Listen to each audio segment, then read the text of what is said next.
But there's a caveat. And the caveat is that the NDC to win would have to wean itself of a certain John Dramani Mahama, that he is not a viable candidate. What is your take on that? I think that session is very weak because, as we all know, and John actually pointed out the performance of the NDC as a candidate in 2016 and 2020 election. There's a huge, jump from that particular, two performances.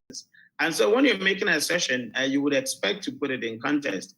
I mean, if you have seen a dwindled performance, then you would actually argue that perhaps it's not a viable candidate, it's not electable. This is a huge, performance, given the two elections. So on what basis would you actually assume that?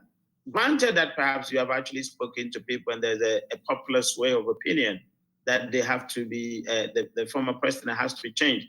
Then of course we expect you to give us the figures. For example, if you can actually point to a popular opinion that says that yes, X number of within NDC, they would want to see a new candidate. Then you've got to give us the numbers and you've got to let us see the evidences of your methodology.